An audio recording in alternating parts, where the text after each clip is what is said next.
Hello, fellow movie buffs, movie aficionados, or someone that just stumbled onto this podcast. It's me just coming in the beginning of this episode with a couple editor notes again. So in the last episode, I mentioned Jordana Brewster. She's Brazilian. I don't know if that would be considered Hispanic. Probably not, because it's not Spanish, it's Portuguese, but just wanted to throw that out there. I also said DJ from Family Matters, but I meant to say DJ from Full House. But when you listen to the podcast, you'll know what I'm talking about. I think also Laura from Family Matters had also a storyline that was similar. I also mentioned Star Wars was 60 years ago. It's closer to 50. And I confirmed in watching an interview with the guy who plays Smalls. His name is Patrick. I forgot his last name, but he was on the Rich Eisen show. And he was talking about the movie, and they filmed it all in Utah, but it was meant to look like that's the San Fernando Valley. And the reason they didn't do it in the San Fernando Valley is because he mentioned that if you know anything about LA or the San Fernando Valley, it's full of high-rise buildings now, especially Burbank and Glendale. So they obviously couldn't do that because it was supposed to be set in the 60s. So that was actually confirmed. Anyways, that's all I wanted to say before the start of the podcast. And thank you so much, guys, for listening. And I hope you enjoy this episode with my sister, Bree. I had to check when it comes in. I ordered it. I ordered the DVD. Hopefully you guys still have a DVD player, because What? you can't find it. And you can't. Has a DVD player. You can't find not it. You can't find it anywhere. It's not streaming. It's not on anything. Like, I don't have a DVD player, sir. I have a auxiliary connection.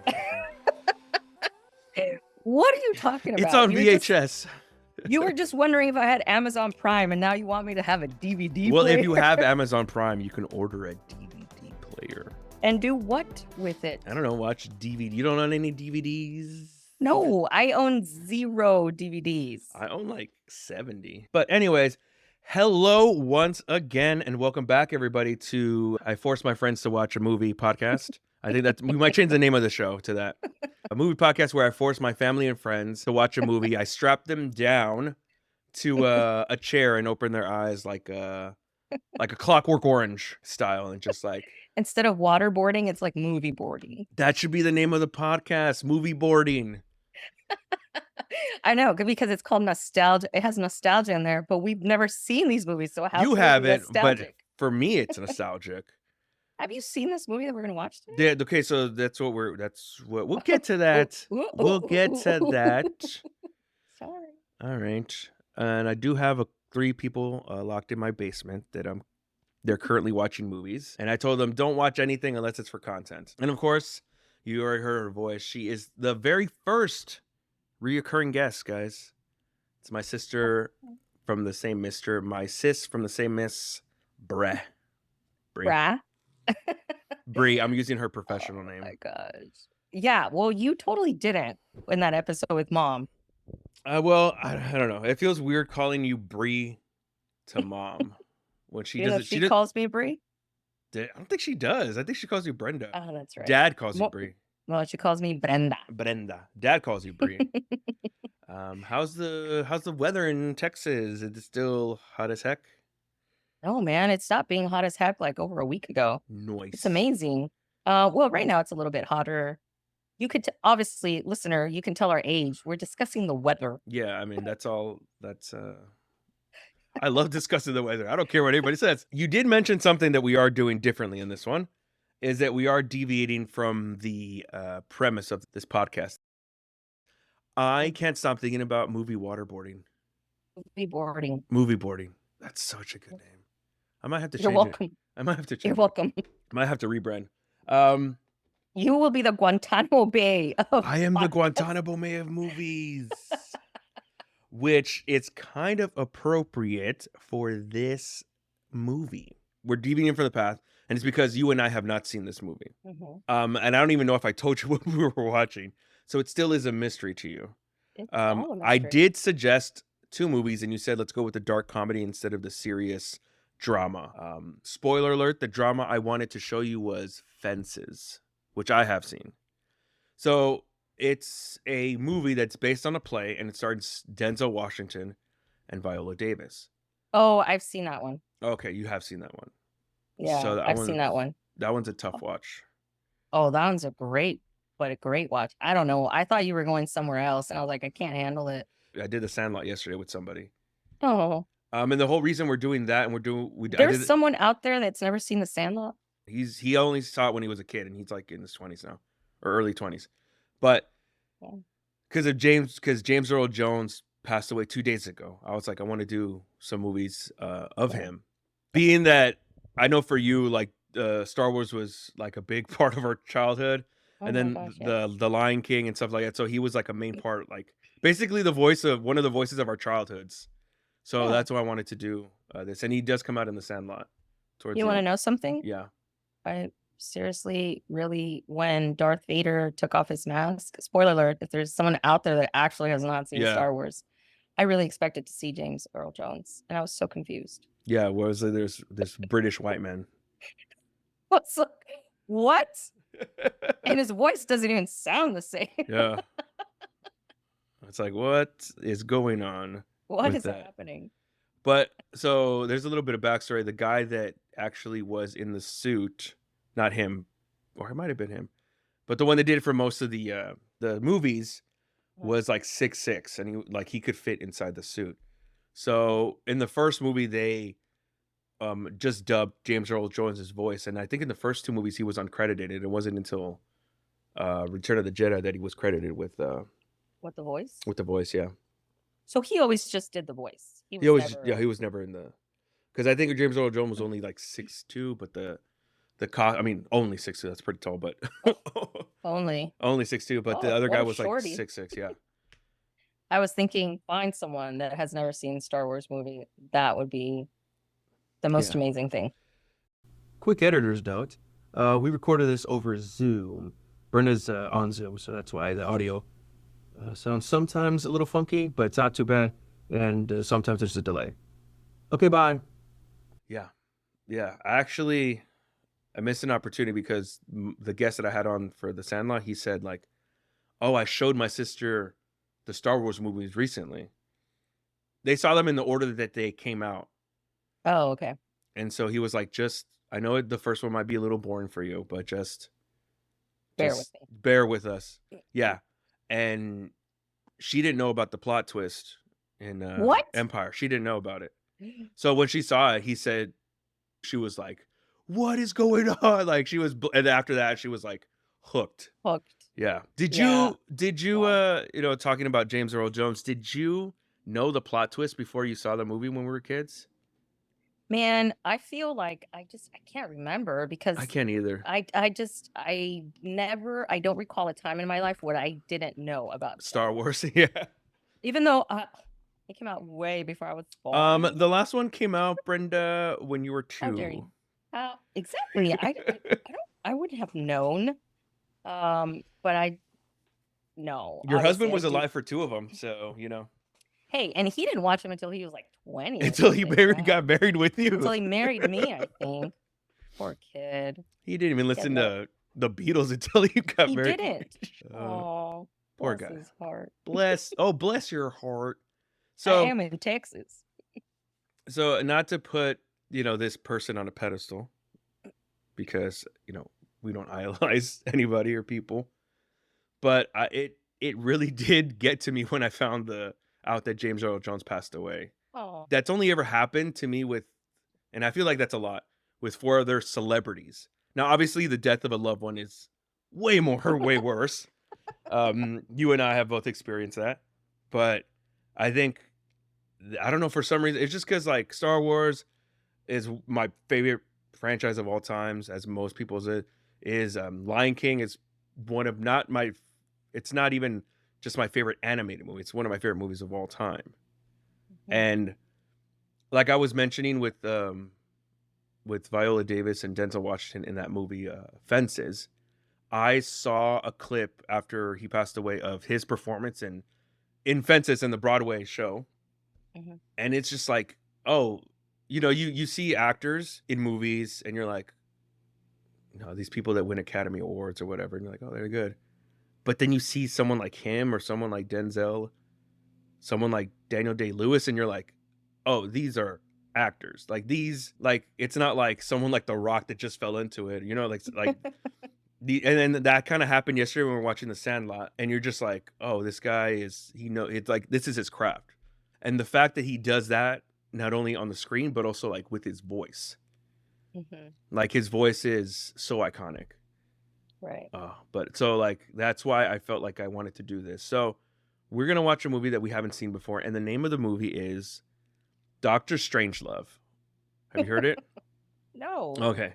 So Sounds like a James Bond movie. I think that's where James Bond might have gotten like Dr. No and whatever, all the Dr. Doom. No. So it's called Dr. Strangelove for short, but it's actually Dr. Strangelove, or How I Learned to Stop Worrying and Love the Bomb. So it's a satirical comedy, and it's like Stanley Kubrick movie. Okay. Which Stanley Kubrick is not known for his comedy. So he's the one that did The Shining. He's the one that did A Space Odyssey, Eyes Wide Shut. No, I was gonna say Eyes Wide Shut, I think. And he did half of AI. Really? Spielberg did the other because he passed away before he was able to finish it. Oh, also news to me. Have you seen AI? That's a great movie. Yeah, the one with Will Smith. That's iRobot. AI is the one with AI is the one with Jude Law and Haley Joel Osment when Haley Joel Osment's a boy robot. Nope. William Hurt. Nope. I mean, not William Hurt. Is it William Hurt? Nope. No, not William Hurt. I don't think so. So, also, this is the film debut of James Earl Jones. This is his first ever movie. Oh. So he had done Broadway stuff, The Great White Hope, and like we said, Fences. But this is his debut. It also stars Peter Sellers. He's the main character. So you might have heard that name before, Peter Sellers, Inspector Clouseau, and man, these mouth sounds are so loud. He's doing an Adam Sandler, Eddie Murphy thing where he's playing like multiple roles in the movie. Clouseau. No, not Peter Sellers. He's not playing Clouseau. Well, yeah. No, I was saying that. Peter guy. Sellers. Yeah, that'd be funny if Clouseau just comes in for no reason. So this movie is just a small synopsis of the movie. So it's loosely based on the book Red Alert by Peter George, and this book is basically a satirical view of the. Okay, so let me read it from it. A paranoid U.S. general initiates a nuclear attack on the Soviet Union without authorization, sparking a frantic effort by the president and his advisors to avert catastrophe. Meanwhile, the eccentric Dr. Strangelove proposes bizarre solutions as a B-52 bomber closes in on its target, threatening the doomsday scenario. So the hilarity ensues within that scenario of the nuclear war. So this book was a serious book when it came out, Red Alert, but Stanley Kubrick wanted to change it to a satirical comedy. So it's kind of loosely based on the book. Okay. So you've never heard of this book? Never heard of this movie? Never heard of the book, never heard of the movie. Never. All right, so I guess we're gonna waterboard ourselves. Yeah. Don't know how that will work. Like how does waterboarding work? We would need a third person to do it. Okay. Since both you and I are in the same boat. By the way, I really love that title. Well, you're welcome. Movie waterboarding. Is it too late? It's only 3 episodes in. I can rebrand, and I didn't create like another channel or anything on Yeah, YouTube. you can totally rebrand. Yeah. Okay. Movie boarding. You want it to be movie waterboarding or movie boarding? Movie boarding. Okay. Movie Right. boarding with family and friends. Should I leave the family and friends in? Should I just cut that out?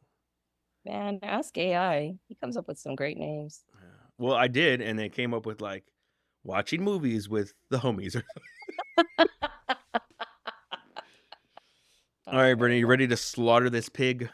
Let's do it. All right, then. We'll come back after the movie. This has been Movie Boarding with Brian Martinez. Oh, no, I said my last name. Who cares? Whatever. Everybody knows my last name anyways. All right.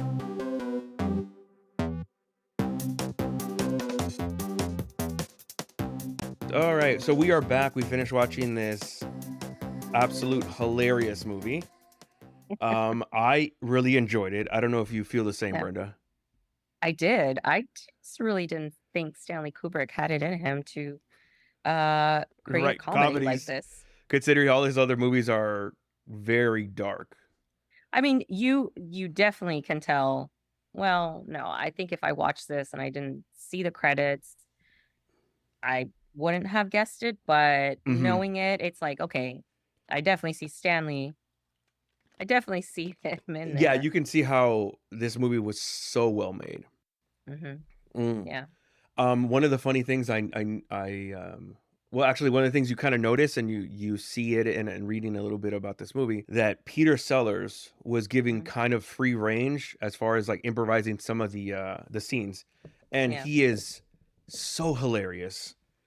Uh, Yeah. he is, especially, like so towards the end, the Nazi scientist comes in, Mhm. and I'm like, oh, when is this guy going to come into play? Because I heard about him and I'd seen some of the clips of it, especially when when he's talking about the plan and he's like trying to like not give the Nazi salute. Yeah. Yeah. But so in the beginning, he's only in there, like not in the beginning. He comes in like, I think the last third of the movie, that particular Yeah. character, the Nazi scientist, Strangelove, Dr. which Strangelove. Dr. Strangelove, and the whole movie's named after him, but he doesn't come in Hmm. until like the last third. So his Yeah. first appearance is only what, 5 minutes, I think. Yeah. I was wondering, I was Mm-hmm. like pretty close to the end. I was like, what does this have to do with Dr. Strangelove? Strangelove. Like, where is he at? And then the last 10 minutes is just him.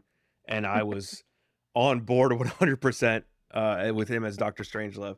All the things that he was saying, and just like you could tell he improvised a lot of those parts because like what's it called? I don't know. There's a name for it, but it's like phantom limb or something where like your limbs kind of take Hmm. over. And he was, Yes. I guess, remembering like all his time with the Nazis and just like hitting himself, like trying not to do the Nazi salute, which I And he thought kept was calling him the President Fuhrer. he And he kept was like, calling him I mean, Fuhrer. Mr. President. Yeah.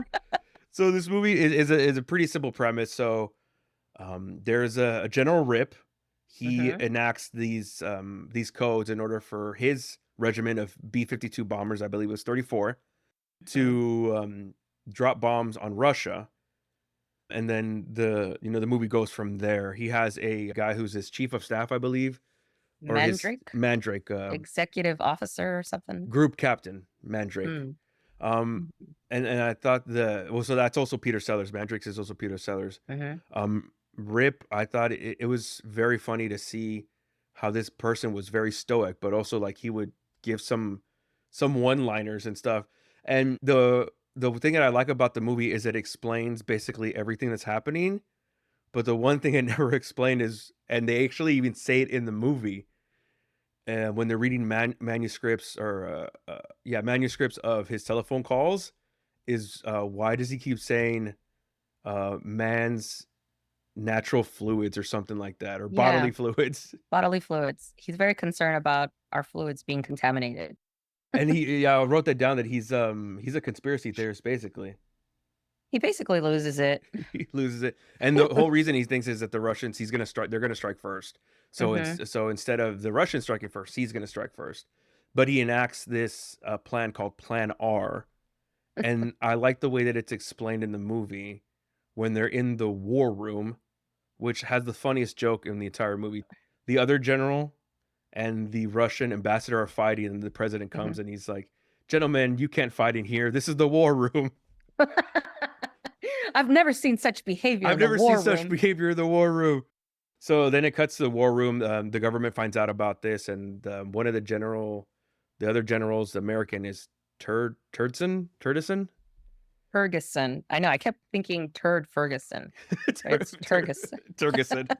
Turgidson. That whole scene where they're having this, when he's introduced, you first see his secretary, and she's on the phone with another general, and they're having this Mhm. very important conversation. Or the other general, you don't hear what the other person is saying, but they're basically having this very important conversation through their secretary, which is actually his mistress, and she's like in a Yeah. bikini like the whole time.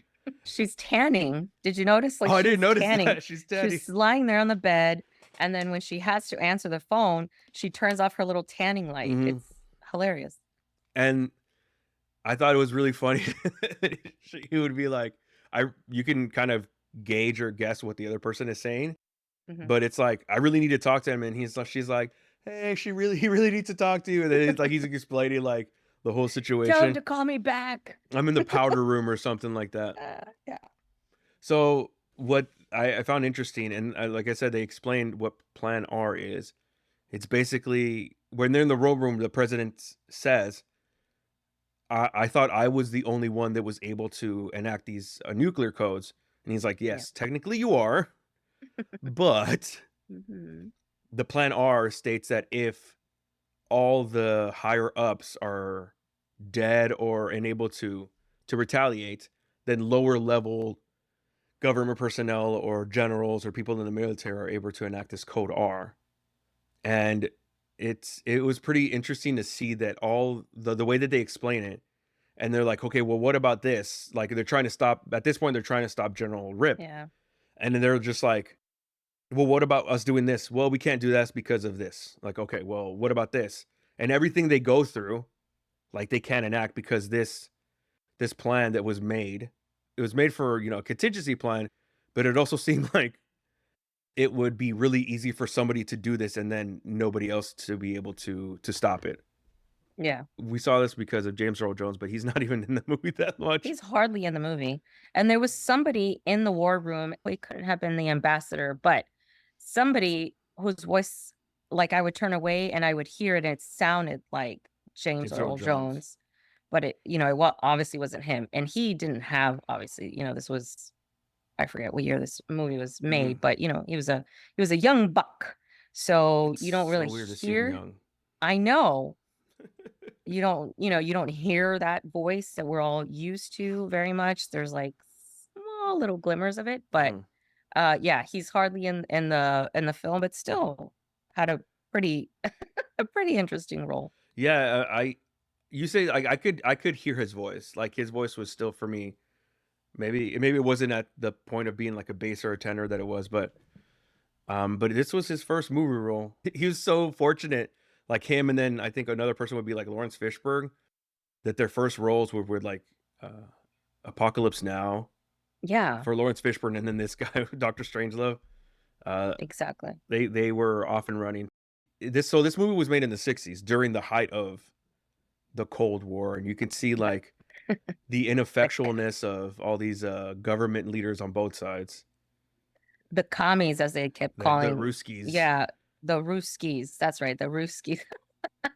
I loved. Was he a general or Major Kong? Major Kong. Yeah, Major Kong. Major Kong. King King Kong. Kong. Was he supposed to be like Texan or something? Some kind of a cowboy? So I don't know if you've heard that actor's name is Slim Pickens.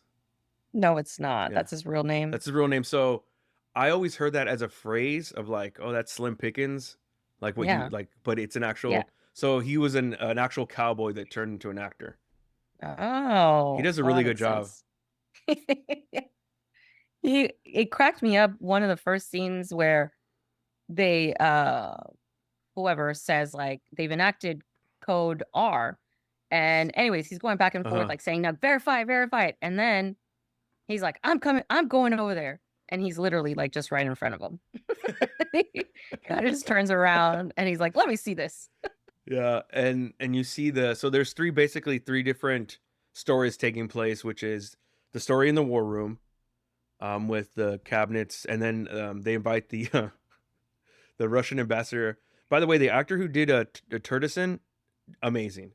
Like Oh yeah, he is so funny in the movie. And so when they invite the Russian in, he's so upset about everything, and he's like, they're gonna know all the secrets. He keeps referring to like the big board. yeah. He's like, that's the one thing that he doesn't want anybody to see is the big board. And he takes his binder with him and he's like walking around with it, like protecting it. And then he's like, they're gonna come in, they're gonna like take photos and stuff like that. Yeah.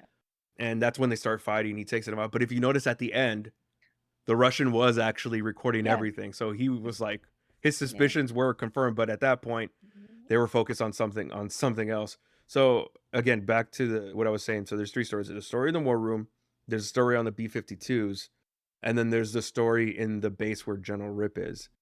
And in order for them to stop this nuclear thing from going on, they have to get to General Rip, which he's cut off all communications. This plan basically like cuts every single communication off, and nobody can stop it except that one person that has these codes, which is General Rip.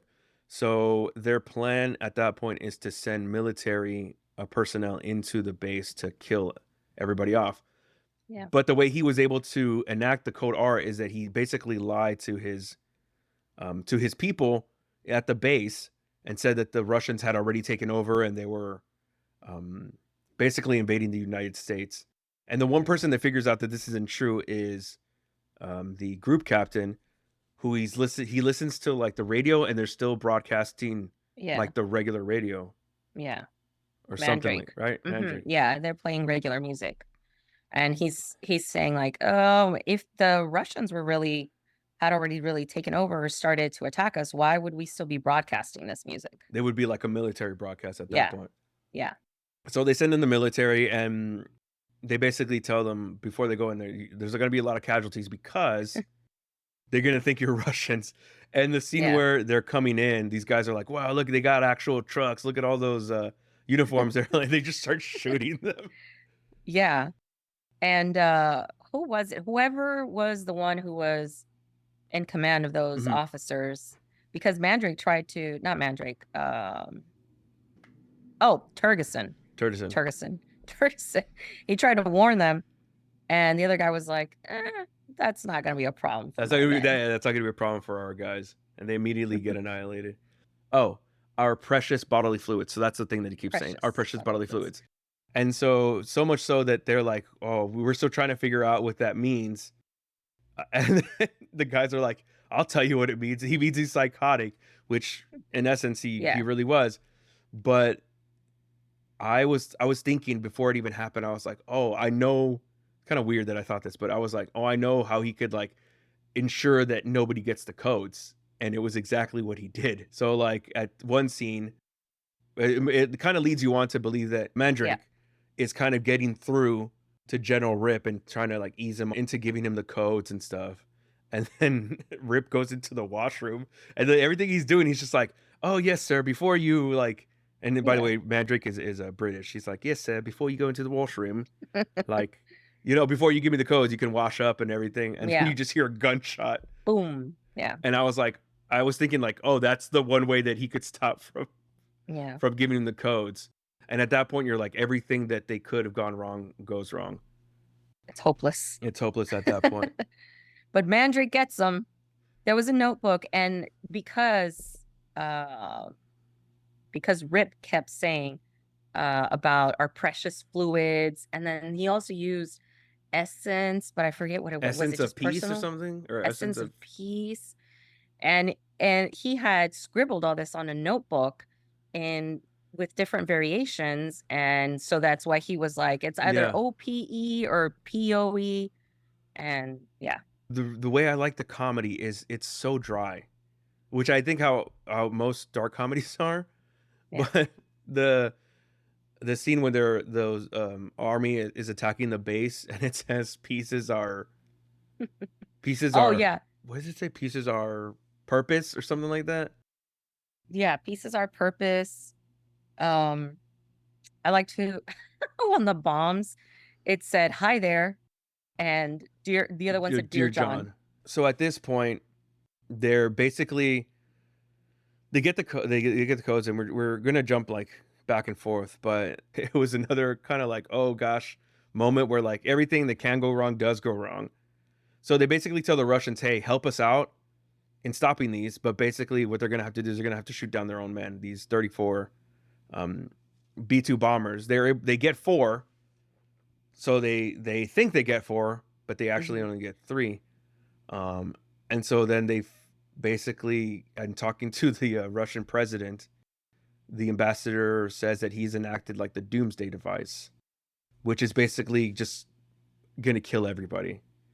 And I don't know if this was just the thoughts of a drunken man, because earlier when they have that whole phone call with the Russian president in the beginning, I could tell it was 100% all Peter Sellers, just like saying lines, because he's like, well, one, the president is, they think he's drunk, the Russian president. And then apparently like they were kind of like friends or something. That's how they made it seem in the phone call. And he's right. They're friends. And he's they're total buds. They're total buds. Hey, and then he's like, hey, it's going? not just a social call. I really want, Yeah. like right now it is, but I'll call you later. Yeah. But so with that doomsday device, it's going to kill everybody. They get upset at the Russian ambassador, and he's like, why did you guys, think about this? And he's like, oh, because of something we read in a New York Times article. That was the whole reason that they decided to start this. At that point, they're introduced to Dr. Strangelove, but I don't know if you've heard of Operation, I believe it's Paperclip. Operation Paperclip. So this is basically after World War II, the U.S., and this is 100% true. It's not like a conspiracy theory, like a conspiracy theory with the fluoride, but that the U.S. started recruiting, or basically recruiting Nazi scientists into the government after World War II, and that's basically how the U.S. won the space race. So like a lot of the scientists at NASA were ex-Nazis. Yeah. I feel like there was something else that I watched. It'll come to me. And then the funny scene also too, where is it Mandrake? So they finally get to they finally get inside the base, and then there's a colonel, and that's also the other thing that's never explained. Do you remember the colonel's name? Oh yeah, it's Bat Guano. Bat Guano. And it's funny because Mandrake even acknowledges the absurdity of it. He's like, okay, Colonel Bat Guano, if that is your name. If that's even your name. That's even your name. And then the joke where he says, if it's not true that if you can't get through to the president, you're going to have to answer not only to me, but also to the Coca-Cola Corporation. Yeah. And the operator that won't put him through, they won't take a collect call. They won't take a collect call to the president. But she's like, well, I mean, I'm assuming she's saying on the other end, I could do this, but this is how much it's going to cost. He doesn't have enough money. I still don't have enough change. He's trying to call through all. So that was the other thing. Like everything that can go wrong does go wrong. Is that he's like, okay, I think I got the code. So he's trying to make an outside call, but his direct line isn't working. Then he picks up the other phone and it's damaged. And so he finally goes to the payphone and he doesn't have enough money. Yeah. And he tells the guy, hey, shoot out the Coke. And he's like, that's private property. And he's like, don't you know what's at stake, man? We're all going to die. This movie was just little bits of jokes. And I really, really liked this movie. I'm surprised that I haven't seen it sooner. Being that such a, you never heard of it. You haven't heard of it, but for a lot of movie buffs, like myself, it's one of those standards as far as dark comedies. And like you said, Stanley Kubrick, who would have thought that he had the chops to do something like this? So you're gonna buy the DVD now? All right. Well, look, I was a big proponent even before any of this that I needed to have the hard copy of everything. So then the reason towards the end, the reason that they think that's 4 bombers that they shot down, because they did actually shoot one, but it only damaged it. And they can't stop it completely. Now, here's the thing that I didn't understand, and even after I rewound it, because that's what you do with DVDs, you rewind it. Yeah. And VHS tapes. They didn't have enough fuel to get to the Doomsday device, because at this point they had targets, right? And one of them was where the Doomsday device was. Right. So even if they didn't activate it, they were going to bomb it and it was still going to explode. Yeah. So I didn't understand. They said something like, we don't have enough fuel to get to that one. We're going to go to their secondary target. Am I understanding that correctly? Yeah. So he started somebody on this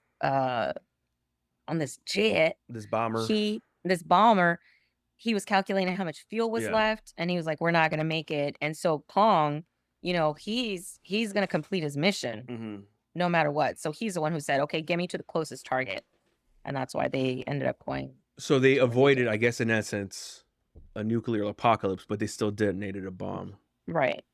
Oh, okay. That makes more sense.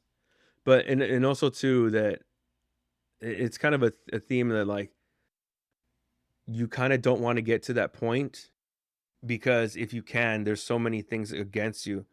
So they were trying to release the bomb, and, I think it was 4 or 5 fail-safes didn't work. Oh my gosh, yeah. And so finally he was like, I'll have to do it myself. And that scene is very iconic I don't know if you've ever seen that scene where never. Oh my gosh, Brenda, where have you been living?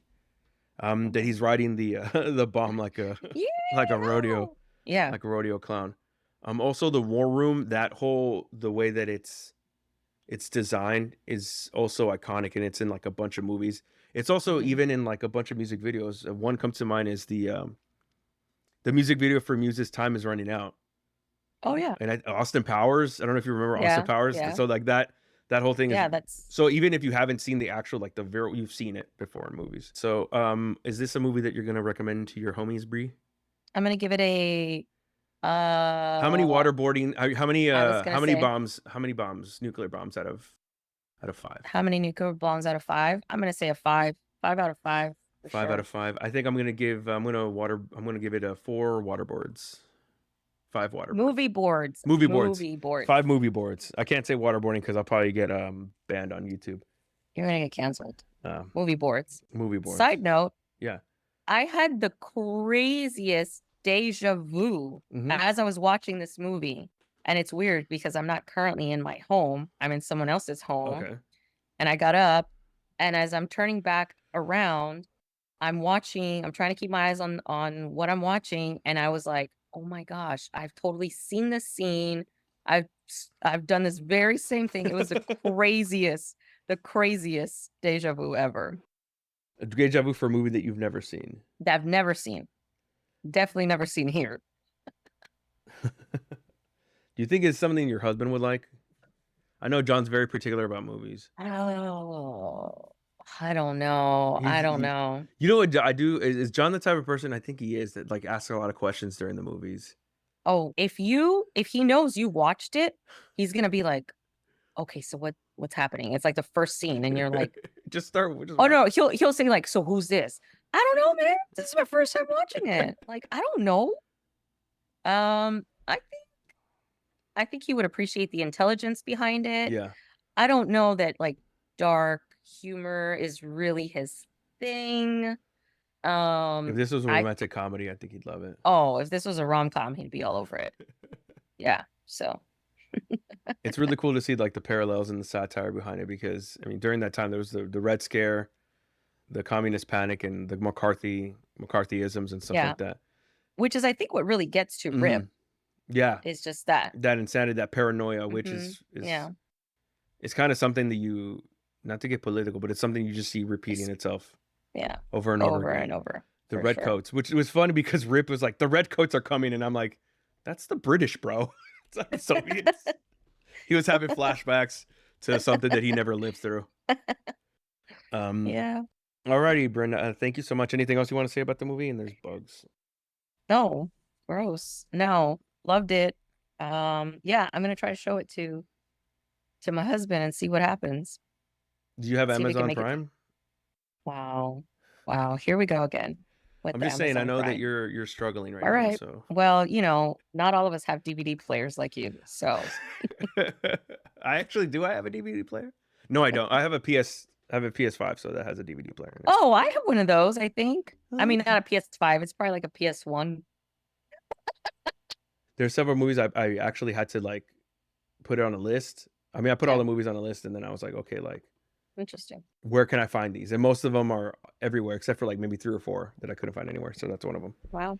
All right, Brandon. Excellent. I will see you when I see you. Probably the next time I will see you is when I go to San Antonio and do one for your husband. Because for that one, I want to be in person.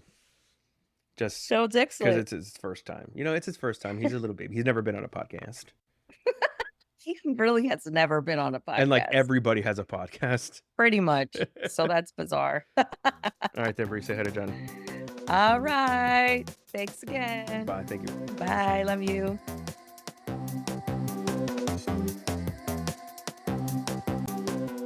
First thing that comes to mind when I think of James Earl Jones is that commanding voice that he has, which made him the perfect voice for Darth Vader or Mufasa, even the King of Zamunda. It's quite saddening to have such an iconic character that was always a part of my life because he was always inflicting the fear that he demands as the Sith Lord. And then as the years pass, it's always his voice that, I've always tried to imitate as if I had life support apparatus and then telling Luke that I was his father. So I don't think he would have been as intimidating if anyone else would have performed his voiceover. So I'll always have good memories of his voice work that will continue to be the voice that I wish I had. His or Jeremy Irons. Amazing voices, the both of them.